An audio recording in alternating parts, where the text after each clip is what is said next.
Hello and welcome to the Choralosophy podcast. This is another special back to school edition for the summer 2021, and I think it will be one that has value for you going forward. This is actually a live recording of my Iowa ACDA presentation. Shout out to Lisa Ott and the great conference that she puts on there. Just a fantastic event, and I felt so welcomed.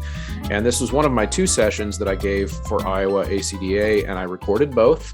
So you're going to be getting this entire presentation on the free podcast feed, which is my presentation talking about the uses for me and the practices for me with Sight Reading Factory in the classroom. So that makes an obvious main sponsor for this episode, Sight Reading Factory. Don't forget that when you sign your kids up this year, you can use Choralosophy at checkout for your account and all of your students' account and get a 10% knocked off the top of that entire bill. And you can do that every time when you renew. And so I won't talk more about it now because this whole episode is me presenting about how I use it and some of the ways that I get good results out of the kids.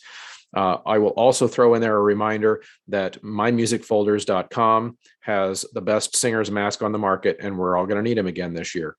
So if you don't have those or don't have enough of those, I will point out a couple things.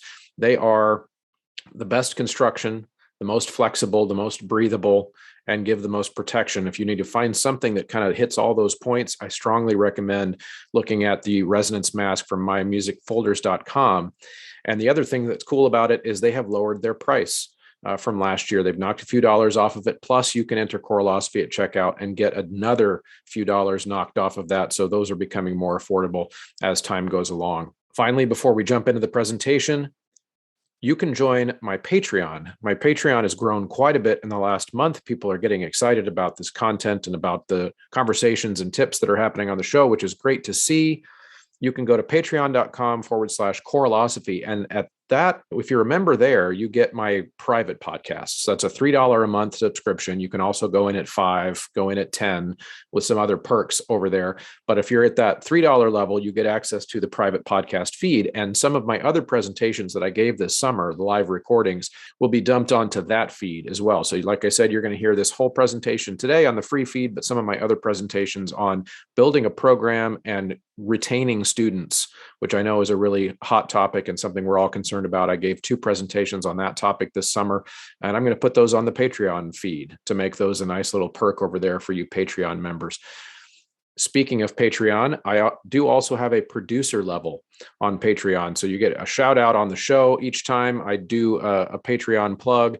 And of course, a thank you to those people who go in a little bit above and beyond over there. The Patreon producers are Vasquez Academy of Music, Ulrike Igrain Munoz Alarcon, Chandler Smith, David Kowalczyk, Kyle Peterson, Michael Herron, Ryan Main, and Steve and Kathy Kakachik. So head on over to Patreon and join any of those levels, and I appreciate the help there because it really keeps the lights on for this show. With no further ado, here is my Iowa ACDA presentation on using Sight Reading Factory in the classroom. I hope it helps. Okay, so is my microphone less weird than hers? 1 second. Okay, so let's just, I just don't want to, no offense, by the way. Yeah, no, it was. Yours should be fine now. Okay. They were on the same frequency. Cool. So am I audible? Yes. Yeah. Okay. All right, well, I'm really excited to be here, and I'm going to start out by kind of explaining that I have not planned any type of presentation for today. Great. Okay. Partly because I talk about Sight Reading Factory so much that I don't need to. So here was my thought. Rather than coming in with like a plan, here's what I'm going to show you, here's what we're going to do, I want to poll you a little bit because I don't want to present on stuff related to literacy and literacy instruction with Sight Reading Factory that you already know. So I'm going to get a sense of our level in the room of understanding how this software works or how this website works. So do we have any Sight Reading Factory users in the room? Okay, see so I don't want to do a whole presentation of click start sight reading, like that whole thing. I will show you a few features that you might not be aware of, but what I would like to focus on, I was hoping that would be the case, that we'd see a bunch of hands go up. What I'd like to spend this time doing is giving you some ideas to improve the way you use it, the philosophy, the practice, and then hopefully results that come out of that. So one of the things that I think is especially transformative about Sight Reading Factory for me is that when we switched to, very much like what you're seeing right now, my classroom has not quite that large, but an almost movie theater size screen where it's just, I don't know if you guys have seen these share walls.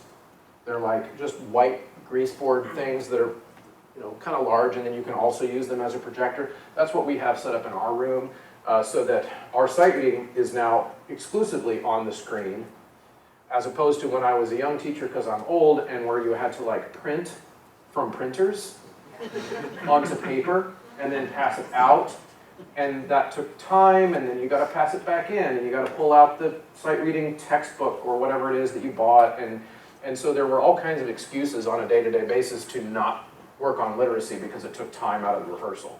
And now I've got my process down to the point where our entire literacy instruction is encapsulated within a 5 or 6 minute warm-up / focus time at the beginning, and we've worked on our literacy. We've built that into our warm-up of class. It's part of the routine. And the screen and the technology and Sight Reading Factory has really opened the door for that, because it takes 0 time to get it set up and get us doing what we're going to be doing. So you are going to be singing today, so be ready for that. Start vocalizing a little bit, warming up, just quietly.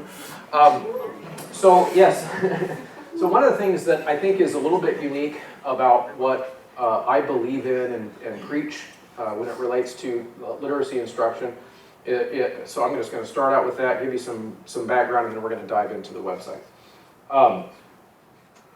Singers don't need to have notes played, ever. They don't. We all grew up that way, though. We all grew up that way. I grew up that way. I grew up with an accompanist sitting at the keyboard playing all the notes. On my college choir, accompanists were playing all the notes. My first several years teaching, I had an accompanist sitting there playing all the notes. Then one year, I was leading a 9th and 10th grade chamber choir. This is one of our extracurricular groups after school. And we had an accompanist that was a volunteer accompanist, and she bailed on us at the last minute. Okay? I don't play the piano. I mean, I'm okay, but I'm not an accompanist. And so then it was just me, young teacher in the room with 35 hormonal teenagers touching each other's butts all the time, trying to lead a rehearsal while sitting at the keyboard. And eventually I flipped out. Guys, I can't play your notes. I can't play the notes and lead the rehearsal. We're going to have to figure this out. What tools do we have? Well, we learn solfege, and sometimes we sight read in class. And so we're just going to have to do that, and I'm going to wave my arms, and you're just going to have to figure out your parts. Fast forward to the end of the school year, that group of 9th and 10th graders at my school was singing more in tune, learning their notes quicker than the 11th and 12th graders were at the same school. The 11th and 12th graders were having their notes played for them all year. By the end of the school year, yes, the older kids had richer tones and more developed voices and all of those things, but if you knew what to listen for, you were hearing those 9th and 10th graders actually become better musicians faster than the older kids were. Okay? Fast forward again 3 years, those freshmen that went through that frustrating experience with me in 9th grade are now juniors. I walked in on the very first day of school in our advanced choir with those same kids. I put Joseph Reinberger's Abendlied, 6 parts a cappella, in front of them, played an F, and only an F, one time. We rehearsed and learned the entire piece in 40 minutes and never touched the keyboard again. And by the way, they never left the key of F. Not even a little bit. Okay? And the reality is that's now child's play in my program. Okay? So what I discovered, that's not a flex. It's just a reality of how powerful kids' brains are. Right? And so I was talking about this yesterday with some other colleagues where in my world now, there is no such thing as a raise your hand and a singer saying, could you play that spot at measure 22 for the altos? They don't even ask, because it's not even part of their vocabulary to ask for notes to be played, because now they have tools to figure it out on their own. Okay? So my philosophy has been shaped by my practice, not the other way around. I've been responding to the reality that kids at any age level by the way, and at any prior experience level, can learn to hear the music in their head. Okay? So today, what we're going to do is just run through a few activities that I do on a regular basis with kids at school. So we're going to go chronologically here. We're going to go to the first day of school, 9th grade, treble choir. And for those of you who, see, I'm going to have to move this guy. Sorry, Zoom people. You may feel dizzy. Okay. So I'm going to go first day of school, level 1, because in my program, as I mentioned, any previous experience level, my program, kids do come to 9th grade, not from scratch. We do have a feeder program where they do know what solfege is, they know what do re mi is, they know what quarter notes are, they know what a key signature is, they just don't know how to do any of those things. Like, they've been exposed to the terminology. And so I recognize in some of our programs, our kids, our 9th graders, or say you teach 7th graders, 8th graders, they do come with none of that knowledge, and you do have to start where the kids are, right? So I want to make that very clear. So that's where I'm starting. I'm starting where I don't have to kind of explain what a piece of music looks like, but I do have to explain to them how to do it. So I'm going to choose 3/4 time for us. And with treble voices, oftentimes I'm going to go key of F, key of G, key of C, just like the Sight Reading Factory recommends that we do. Oops. Yep, okay. I'm just going to make that bigger.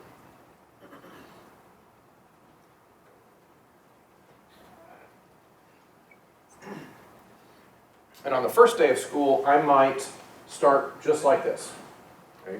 Where it's one part, I just want to see, on the first day of school, I want to see what they sound like, and I want to see or hear what their vocabulary currently is. And when I say vocabulary, I just want to see like what level of complexity of music can this group conceive. Because I do very much believe in the idea that we teach the kids in front of us, not the hypothetical kids we wish we had. Right, so starting simple, nothing wrong with that. Okay, so then I'm going to come over here and go ahead and sit up, everybody, because we're going to sing. Is that loud enough? Yes. Okay, so in the warm-up, I am kind of passing. I'm not going to take you through. I don't have a piano of the vocalization that I would normally have already done by this point. So this would be like step 2. We've vocalized. We've done some kind of solfege warm-up. I've got the hand signs on the wall, right? So all of the vocabulary is in the room that they can read.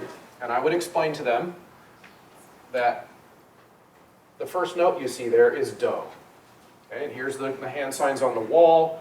And let's sing do, and let's use our hands. Go. Do. Okay, let's see, you guys cheated because you sang like grown-up choir teachers. Sing it like your 9th graders would. Go. No, I disagree. That's way too loud. And it wasn't breathy. Try again. Try again like 9th graders could do it. Go. Oh, no. Okay, let's go ahead and sing it, guys.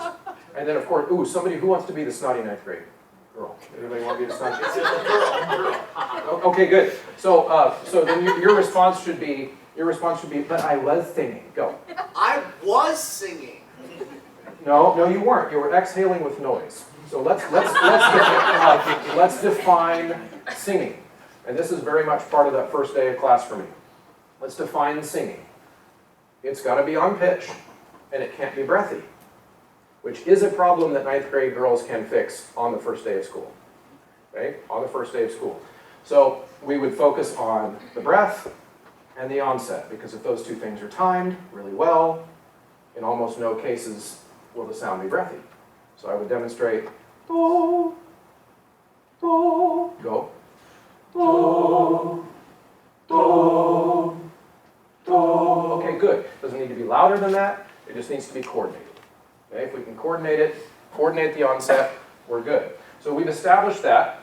And then I will teach them the scale and arpeggio pattern that I use, and I call this their answer key. Right? So everything we're going to try to do on this exercise falls within this answer key. So go ahead and use that same tone and follow my hands. Go. Do, re, mi, fa, sol, fa, mi, re, Yes. Do, ti, la, sol, fa, sol, la, ti, do. Do, mi, sol, mi, do, fa. But are ninth graders going to get this on day one? No, they're not. So they would probably be okay up until now. So they would usually be able to get this. They'd usually be able to even find this, but only if they find this, right? So they're not going to find it in, randomly in a vacuum, but they'll find it in a sequence. It's almost always the do, fa that we lose. I lose them on the first day of school. So let's pretend like you didn't get it. So sing this again.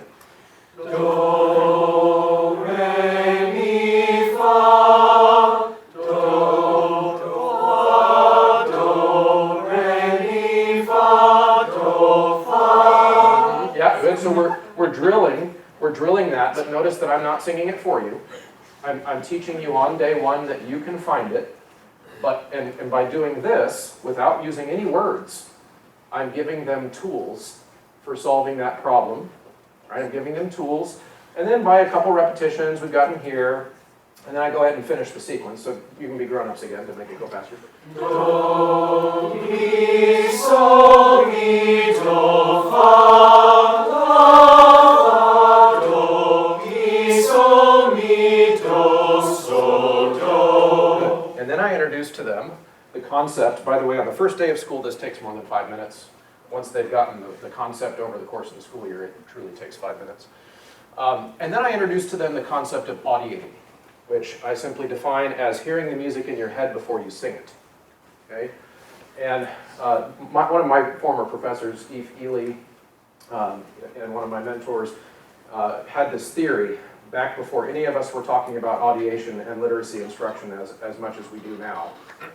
He had this theory that human brains can only hear in tune. We never hear ourselves out of tune.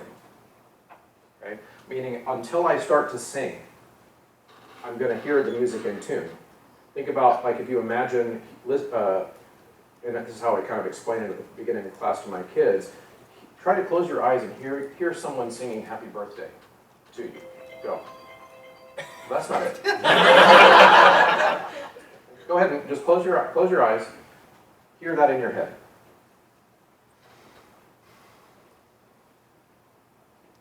Could you hear it? Okay. So the theory that he would have put forth is that no matter what your musical training level is, you didn't hear that in your head drifting all over from key to key. You heard it as the song. Okay? It's only when we start to sing with our poor vocal techniques do we then drift into other keys. It's our body that makes it out of tune, not our brain. So if the literacy is starting from an audiation standpoint, I want them to hear this all the way through without changing keys. Okay? Because then I'm also teaching them the tool of how to react when it doesn't quite sound like the CD that's playing in their brain. I want that to be louder than their voice. I want the CD to be louder than their voice. Okay, so I talk about audiation and then I show them what it looks like. So I demonstrate that if I'm going to audiate this exercise, it would look like this.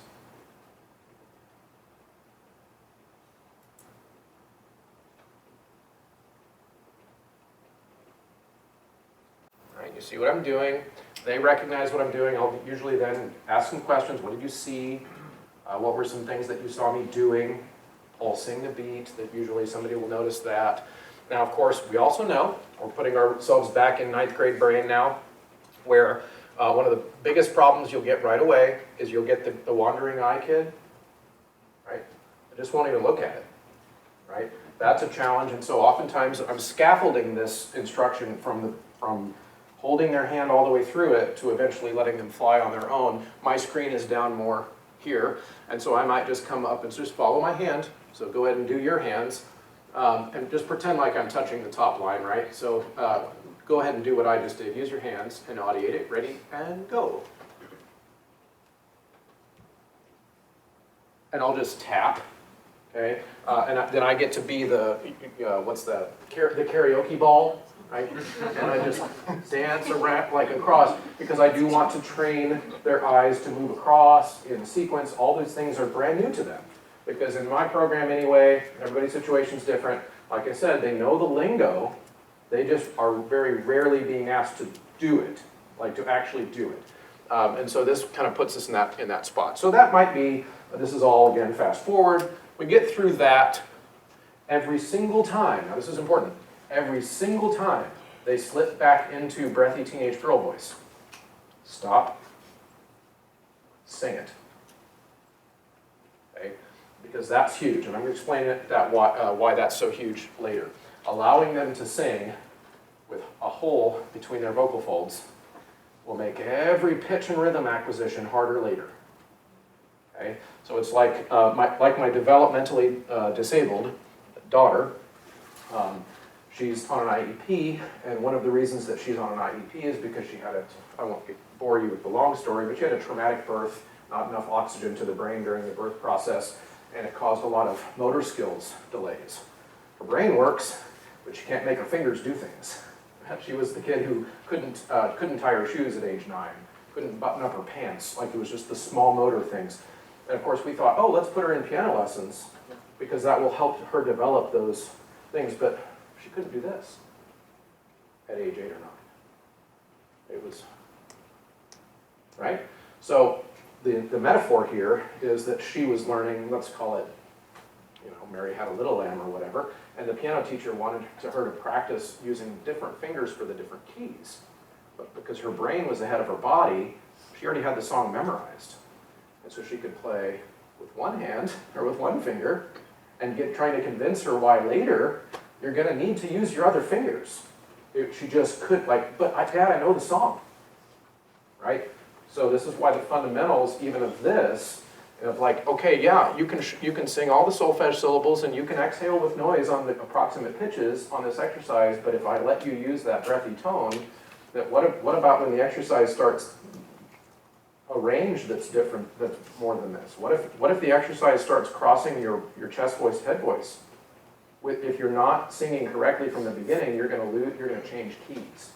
You'll change keys. And I don't know if you guys have ever experienced this, but 9th grade girls starting on an F and singing a scale down to middle C, if they don't know how to transition into their chest voice, they will change keys. They'll change keys. So again, it goes back to the Dr. Ely theory, is that they will sing out of tune, but it's not because of their ear. I am so tired of choir teachers telling kids that sing out of tune that it's an ear problem. No, it isn't. No, it isn't. Unless you've gone to the doctor and you've been told that your ear's broken, it's not an ear problem. It's a vocal technique problem. So diagnose the problem correctly. But that is not the purpose of my presentation. That's just a soapbox. Okay. So day one, we've accomplished this. And depending upon how successful that was, so let's say some years it's true that I have a group of 9th graders, boys or girls, that will just breeze through something that easy. Some years they really struggle. And that determines what we do tomorrow, right? So if they breeze through it, I might say, man, you guys nailed that so much yesterday that I think we could divide the class up into 2 groups. I think we could try something else. So for those of you who are familiar with Sight Reading Factory, you know that you can come over here to the first tab and restructure. So I might, on day 2, do a 2-part exercise. You have the sopranos, the altos. Actually, we got a mixed group here, so let's do a bass clef thing. We'll call them baritones. And now we have 2 parts. And notice that I'm not talking to them yet about key signatures. We'll get there. For right now, I just want them to know that we're in the key of G, and you don't need to understand why that is, but just smile and nod. Okay, we're in the key of G. We'll get there eventually. And I probably would use my next button until I get something that starts both groups on Do.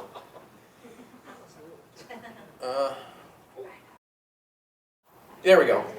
Yep. And again, keeping in mind this is just still day 2 of the school year. I want to go slow with the concepts that are being introduced at the beginning of the year. I don't want to throw too many curveballs at them, and so I will go ahead and say, okay, now we're in the key of G. Yesterday we were in the key of F. We'll talk about that later. But now our Do is 1 note above where it was yesterday, and we'll go through the same process, which I won't bore you with right now. You can kind of get the idea. So the big, yeah, just 1 second, let me finish this thought and then I'll take your question. So the big concept here is that I am responding to them, not using my own agenda of how fast this goes. That's really, really important. Because if you leave them in the dust, pushing them ahead, here's the problem that sometimes we don't think about. With whatever group of kids we have in front of us, there will be some kids who can move ahead at the pace you want the class to move. When you allow that to happen, then those kids who are the best kids will start to feel like they're the only kids that matter, and everyone else will just start following. That's something we really want to avoid. Like, we want this to move at a pace that everybody can keep up. And the way, of course, that you determine that is you determine that by eyeballs. When the eyeballs in the room start glazing over, you know you've lost them, right? And then there will. So I could kick this up probably with some of my freshmen. I could kick this up to level 2, level 3 on the first 2 or 3 days of school, and then they would just sing louder and guide everybody, right? But I want to make sure I'm seeing everybody's engaged. Every single singer is, oh yeah, okay, I can do this. That's important. Yeah, question back there.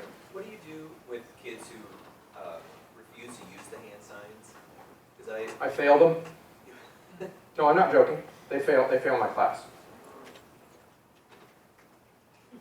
There is no refusing to do things in my class.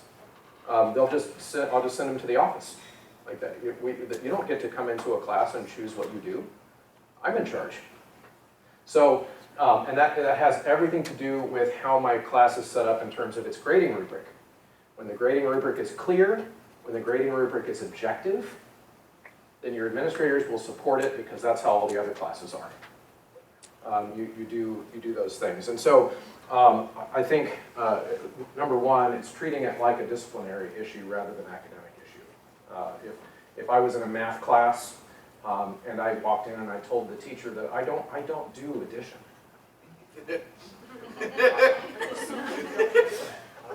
That's not one of the things I do, sorry. We would laugh at that student in the same way that we should be laughing at kids who refuse, well, you know what I mean, I don't want to laugh in their face, that's not the point. But we should be treating it with as much ridiculousness as kids who refuse to do things in our class. If we want to be treated like an academic subject, we've got to teach it like one. So that's just another soapbox. But since also that's a little bit, to get more detail to your question though, I did an episode on my show, episode 21, lays out my entire grading rubric that I really, once we changed that, solved all those problems for me. And I would just direct your attention to that. Somebody else shot up a hand real quick. Yeah, just a quick follow-up. How do you practice adding the hand signs to what they see? Yeah, so what I found is that when you go slow, like I just did through that first exercise, most kids can keep up. So if the tempo is slow enough, if I see that they're starting to kind of flounder with their hands and not be able to do it, then slow the tempo down, demonstrate, do what I do. I might even give them permission to take their eyes off the screen, go back to let's all just do it together, build the mechanics of it. Because, and actually I think this might even go back to the question of what if they refuse? The first question you've got to ask is why are they refusing? They're refusing because they don't think they can. Solve that problem for them and they will start doing it. So, I don't know why twice in one presentation I'm invoking Eve Ely, but another, maybe he influenced me, I don't know. But one of the things that he also used to say is that all students want to do well. If they're not doing well, it's because they don't know how. There is not, I don't care how troubled of a background a kid has, that something in their mind when they come in to cause trouble in our class is because they don't think they can be successful if they try. And they don't want to look like they're dumb, they don't want to look like they're incompetent, right? So I guess the answer to that question is I might give them, for example, if I do see a kid, because this is a really good question, if I do see a kid who is maybe starting at the beginning, they've shown their dough to start, but then as the exercise goes, I see the hand go down to the side. My first instinct is not that that's a discipline problem. That's not where I go first. My first instinct is that this kid doesn't know how to do this, right? So my first reaction is to teach, okay? And so what I might do is I might give that kid a goal. I might say, and I do call kids out when this happens, so that's important too. I say, hey, I noticed you weren't doing your hand signs. Can I give you another way to try it? Okay, all right, well, so then I might say, if you can't do all the hand signs because this is new to you, will you try to at least do the first one of each measure? And they're like, okay, yeah, I can try that because, and I'll explain to them, well, maybe you could be doing the first one of each measure and try to sing along with everybody else and then look at your neighbor and see which one they're doing on the next measure because maybe your hand just isn't ready to go that fast. All right, I've given them another option, and I think that's really important. But none of the options are just do nothing. Okay? All right, so I'm going to fast forward. We got a little off track there. And May I ask okay, a go ahead. question? Do you start everyone on Joe and just divide them into, like, say, girls and guys? Or do you do a single line with the girls, single line with the guys? Or I don't know, where do you go? How do you start? Yeah, that's a good question. Now, in this room, because we have mixed voices, I went ahead and did a soprano and a bass, a soprano and a baritone. All of our classes are treble voices together and tenor bass voices together for our beginning classes. So it's a non-issue for me. But I think if I was in a beginning mixed voice class, then I would do it like this, and all the treble voices sing the soprano, and all the tenor bass voices sing there. Because, of course, Sight Reading Factory, one of the cool things is it is intelligent enough of a program to put the lines of music in a comfortable tessitura for that key. Okay, so I would, if I did have a mixed class, I wouldn't go soprano, alto, and then, okay, guys, sing the alto part. Because it would put them in situations where they're now having to fight that vocal technique when I don't want them to fight their vocal technique. I want them to be thinking up here. Yeah? I think she meant, do you let the girls sing it first? Or do you let the boys sing it first? Oh! I think that's what she meant. Like, No, we all sing it together. you all sing it together. All sing it together. Yeah, so, but keep in mind that does go back to my first transition, which is that I'm on day one with the unison exercise. I'm not moving to two parts until I feel like they're ready. Okay? So I'm going to that two-part exercise because some day before, like the prior day, whatever it was, they breezed through the one-part exercise to the point where I wasn't having to give them too much feedback, and then we're ready to try that. I'm careful not to push them ahead of where they are. If that does that answer your question better? Okay. Okay, so I do want to move ahead now. So this is a process that we would start on the first day of 9th grade. Go back to my choir multi-part. And then this is what my 9th graders typically are able to do by March or April. Just for a frame of reference.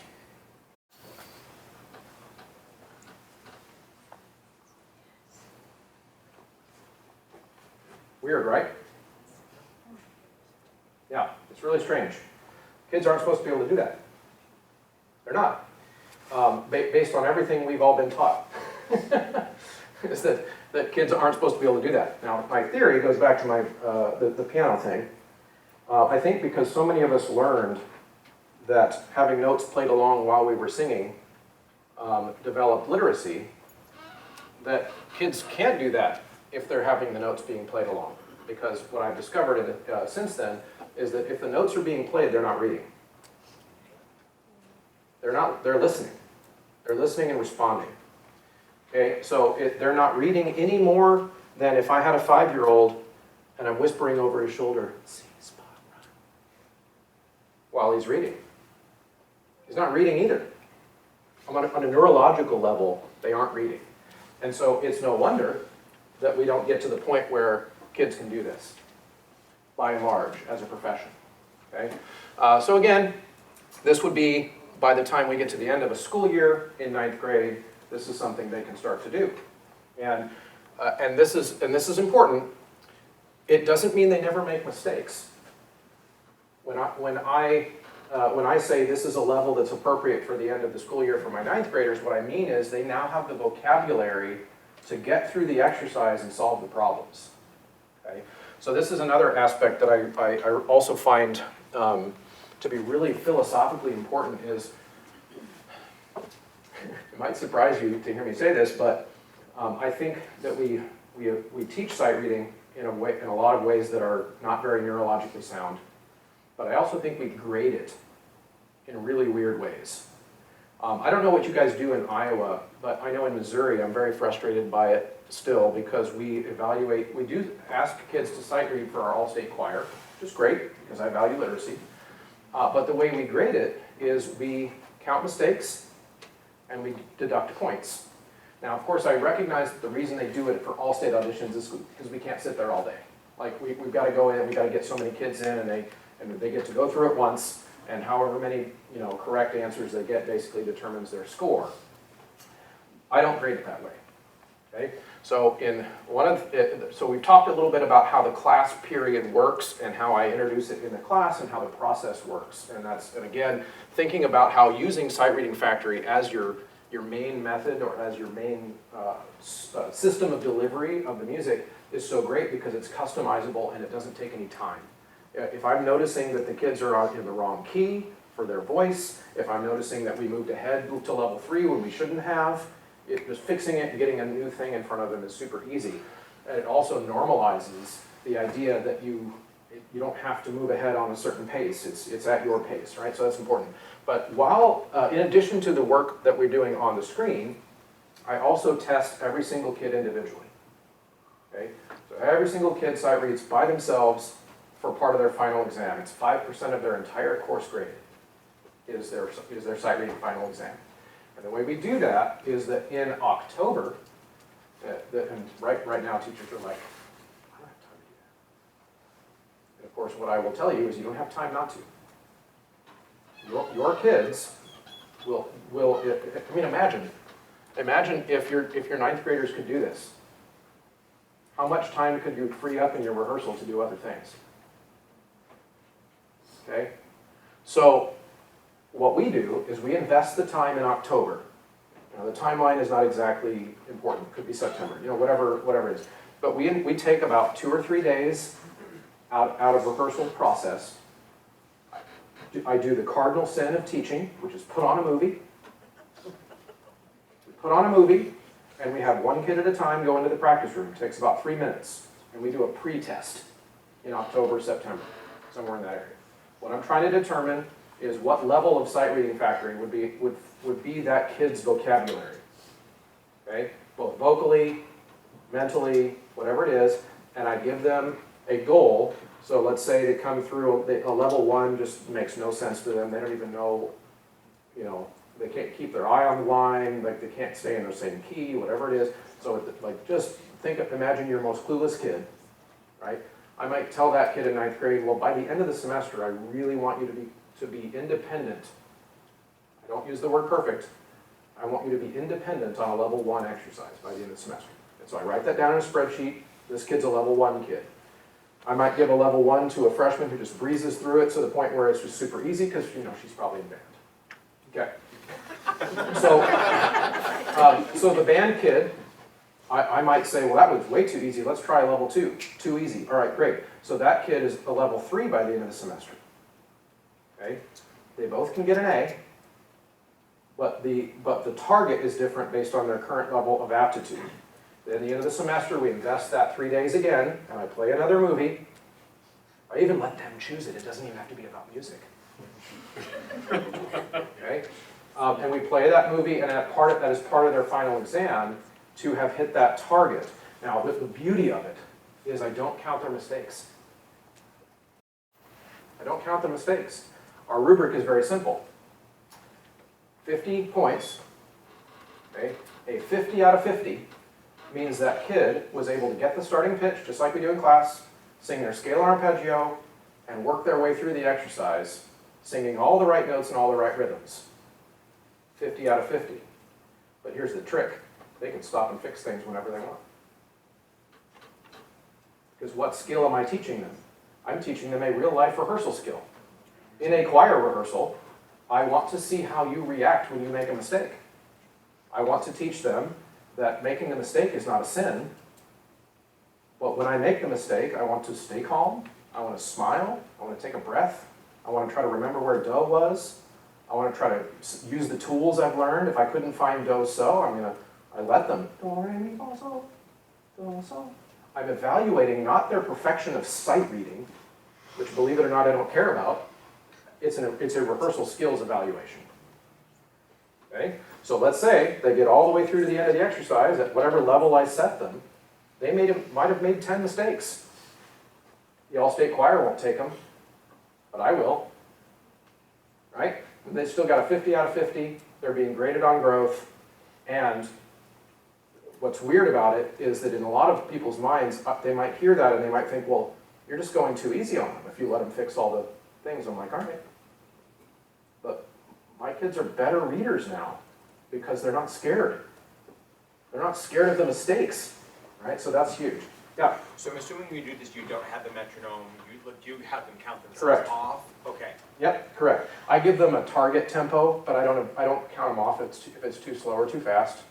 Do your kids then, do you have them do assignments in Sight Reading Factory as well and submit them to That's you? a good question. Yes. So let's talk about that a little bit before we run out of time. During the pandemic, we used the assignment feature because I do think that having an account for each of your kids is a really important part of this process, but I haven't addressed it yet today. During the pandemic, we used it a lot because we were virtual a lot.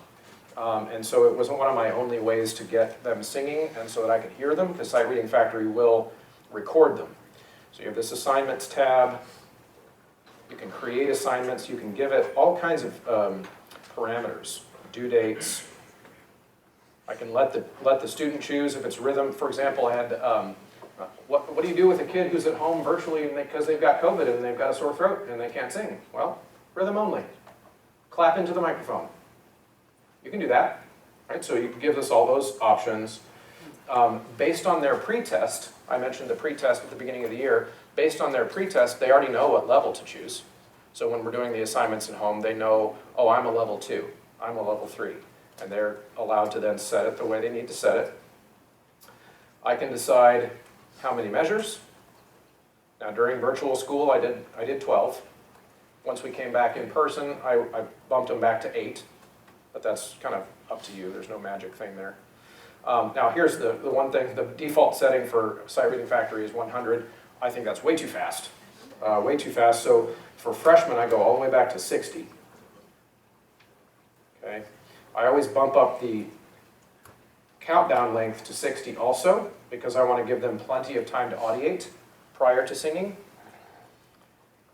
And then for these ones, you've got to include the metronome. And so for example, freshmen, I'm going to do not subdivide the beat, but it is going to click the beat. So I just teach them that it's like Guitar Hero. You want to try to sing right with the red clicker thing.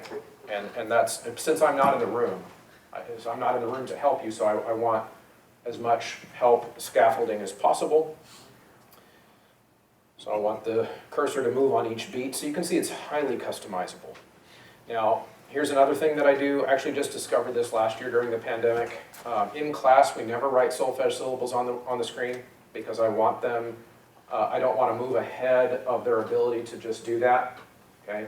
But when they're at home by themselves, especially if they're beginners, I do put that in there. So I am a movable do person. You can be whatever person you want to be. Okay, and so I would set up the parameters, and the beautiful thing about Sight Reading Factory and the way that it creates its assignments is once I've made an assignment with the parameters that I like, then that time-intensive process of creating that is easy because the next time all I have to do is copy that assignment and give them the next one, and it's keeping track of all of that. Yeah? A quick thing. One of the reasons why our district wouldn't allow us to buy this program was because you couldn't sign on with Google. Have they changed that yet, or? That's interesting. All of our accounts are Google. Okay. So I guess the answer is yes. Okay. We're a Google school district, and all of our kids sign in with their school IDs. Are they signing in through the app or through the website? Either. But is it a one-click, like where they just click login with Google? No. I Or don't do know they the have answer to to that. type it in? I don't know the answer to that. They Because probably have that's to type why it they in. told us they wouldn't buy it for us. Really? Yeah. Huh. It's accountable anything, I guess, but I don't know. That's an interesting thing. I will forward that question on to them because I know that they are constantly working as a company. Because it's set up a lot like Google Classroom. I mean, the whole, They're actually working Google Classroom integration into their program very soon. My district is on Schoology.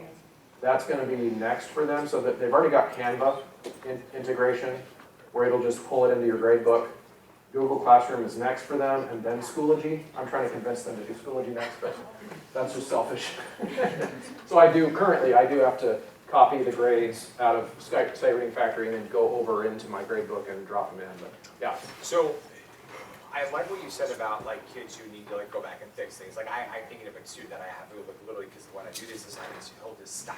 Yep. Because he's like, I can't do this. Like, Right. you know, so there's no way right now in this to like, I'm just gonna put this on the screen, you record it, and take your time, because right now it has to go with the metronome, you have to do it. I'm glad you brought that up, because the way I evaluate, as I mentioned, I let them stop and fix. Sight Reading Factory can't, and that's not actually their fault. It's because they have to limit the bandwidth that gets sent through the website. So you can't let a kid just sit there and indefinitely record an audio file. Because that's why you show the movie. Right, yeah, exactly. And so here's what I do. When they're doing at-home assignments, the rubric is different. So the rubric is, I tell them the goal of that is still not to be nailing perfectly all these exercises. The goal is just repetition, practice, fluency, right? So their assignment, I did an episode on this too. Anyone who wants to email me, I can just send a link to more detailed descriptions of this. But what we do is your assignment is done when you have done one of two things. When you have sung an exercise so correctly that there's no more than one mistake on a line, you go back, you can listen to yourself, you can grade yourself. So I nailed it, submit, done. Or you are making a bunch of mistakes and you've got to get to, and I change this from time to time, but let's say 7 attempts. That's exactly what I do. 8 attempts, whatever it is. So you're done when you've either nailed it or done the amount of practice that I want you to do for that day.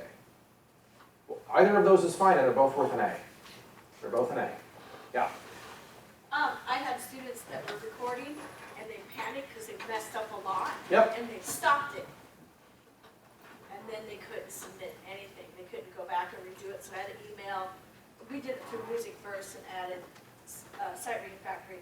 So what I had to do is create a backup, an extra account for the kid. I had to do an extra assignment for that kid to make up for that.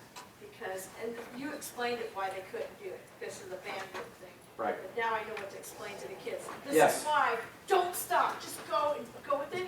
And if not, do another try Uh-huh.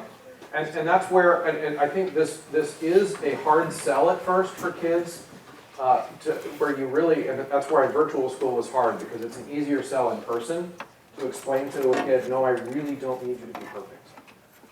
Like, I really don't care. I just want you practicing. Because they are trained, even by high school, they're trained to, like, music is a talent, and if I'm not good at it already, then I'm not good at it, right? And that's a huge part of what we're training out of them. Yeah? So you said you do a pre-test in October, and then that sets your levels for individual students. Oh, yeah, okay. So I assume that your homework is where you then differentiate so that the more advanced students are doing more advanced stuff, because Correct. you can't do level 1 and a level 6 at the same time in choir rehearsal. Is that so? Where do you do your choir rehearsal? And do you split the difference? Do you just take it as a whole and say, you know, I have some great kids, but mostly we're here, so that's where I'm going to spend my classroom time, and then homework is where it's... That's a good question. So the question was basically if I've got this wide differentiation of some kids doing homework at level 5 and some kids doing homework at level 1, do I split the difference in class? And the answer is I don't use any of my individual student data to determine that. I determine that based on what the choir can do. So if the choir, so it's two, in my mind, it's two separate things. The individual student work is very different than what, because as we all know, some kids can sing, read, function better with other singers singing with them. That's fine. I still want them to develop their individual ability, but I don't expect. So it's very typical that we could have, for example, my 11th and 12th grade advanced group, our SATB, they're all juniors and seniors for the most part. They start on the first day of school reading level 6s. And so they do that, and to the point where some of them are bored. I also direct a professional ensemble. Every single year, it becomes more and more frustrating for me when grown-ups are less good than my kids. You got a degree from what school? Oh, you're a Yale. Oh, yeah. Why can't you read this? I don't say that, but that's what's going on in my head. And so we might have, to answer, going back to your question, we might have a choir reading at level 6 with individual singers still struggling with those level 2 and 3. That's okay. That's okay. Because I'm just trying to develop, I'm just trying to hope, make it so that they're better than they were last year. That's ultimately all I care about. I think I'm about out of time here. Yeah, thank you guys. Thank you, as always, for sticking around to the end of an episode. I hope that audio quality was better than some of the other live things that I've posted, trying to get better and better at doing kind of on-location things, especially now that there are more on-location opportunities. Speaking of which, if you are interested in having me come and present for anything that you are doing, just shoot me an email, choralosophy@gmail.com. I love giving live presentations, and we'll travel. So let me know if you're interested in that, whether it be your state chapter, your school, professional development. I can Zoom in. Any of those things are available for you, and I'd be happy to help with those things. Just reach out and we can talk about those details. Other things you can do to help, of course, are like, share, subscribe, leave comments, leave ratings in the podcast app that you use, and tell your friends that this is a valuable resource for you. And of course, using those promo codes at the vendors, ryanmain.com, graphitepublishing.com, sitereadingfactory.com, mymusicfolders.com, vocevista.com/choralosophy. All kinds of great products that you can get a discount on and support a struggling choral industry. As we all know, it's been a rough last year and a half. So head on over to any of those vendors and make a purchase. You'll get something you need and you will help out a great company. Thanks a lot, everybody. We'll see you next week.